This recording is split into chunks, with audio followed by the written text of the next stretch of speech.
नमस्कार, मैं हूं आपके साथ शिप्रा झा और आप देख रहे हैं न्यूज 18 बिहार झारखंड का डिजिटल प्लेटफॉर्म। बांग्लादेश की पूर्व प्रधानमंत्री शेख हसीना को बांग्लादेश की इंटरनेशनल क्राइम्स ट्रिब्यूनल यानी आईसीटी ने 3 गंभीर मामलों में दोषी मानते हुए मौत की सजा सुनाई है। कोर्ट ने उन्हें मानवता के खिलाफ अपराध का दोषी माना है। हालांकि अभी ये साफ नहीं है कि उन्हें ये सजा कब होगी, लेकिन क्या वो इस सजा के खिलाफ अपील कर सकती हैं?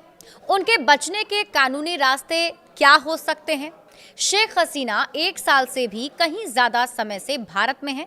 5 अगस्त 2024 को बांग्लादेश में छात्रों का विद्रोह होने के बाद जो हालात बने, उसमें उन्हें भागकर दिल्ली आना पड़ा।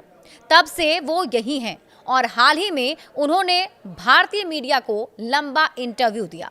उनके खिलाफ बांग्लादेश में यह आरोप लगाकर अभियोग चलाया गया है कि उनके शासन में विरोध प्रदर्शनों के जो हालात बने और उनमें जो लोग मारे गए, उसमें वो दोषी हैं।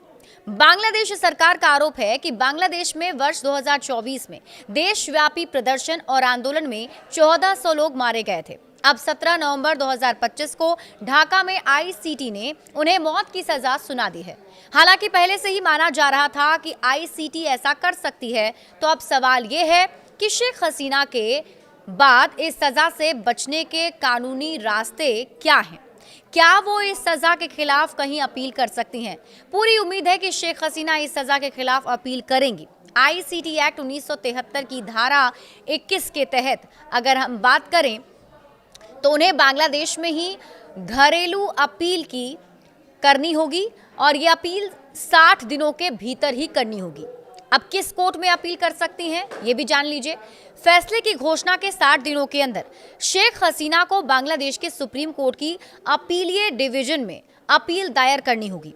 शेख हसीना फिलहाल भारत में रह रही हैं, इसलिए ये अपील वो अपने वकीलों के माध्यम से दायर कर सकती हैं। लेकिन हो सकता है कि सुप्रीम कोर्ट उन्हें अदालत में मौजूद होने को कहे।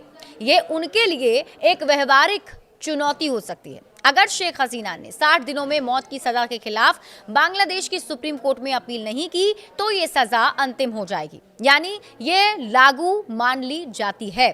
यदि अपील सफल होती है तो नई सुनवाई या सजा में कमी हो सकती है। अपील करने से पहले क्या कानूनी पेच है, इसे भी समझिए। देखिए, शेख हसीना को बांग्लादेश की इंटरनेशनल क्राइम्स ट्रिब्यूनल यानी आईसीटी की मौत की सजा के खिलाफ सुप्रीम कोर्ट में अपील करने के लिए उनका या तो अदालत में आत्मसमर्पण करना जरूरी होगा या फिर गिरफ्तार होना। जब तक वो खुद अदालत के सामने पेश नहीं होती हैं या उन्हें गिरफ्तार नहीं किया जाता है, वे सुप्रीम कोर्ट में इस सजा के खिलाफ अपील नहीं कर सकती। ये आईसीटी की सजा के साथ साफ शर्त है कि दोषी को अपीलीय प्रक्रिया शुरू करने से पहले अदालत के सामने सरेंडर करना चाहिए या उन्हें गिरफ्तार किया जाना चाहिए। अगर व्यक्ति अनुपस्थित रहता है और आत्मसमर्पण नहीं करता है तो सिर्फ उसके वकील की हाजिरी से अपील दाखिल नहीं की जा सकती। हालांकि इसके ट्रायल के दौरान उसका मौजूद होना जरूरी नहीं होगा।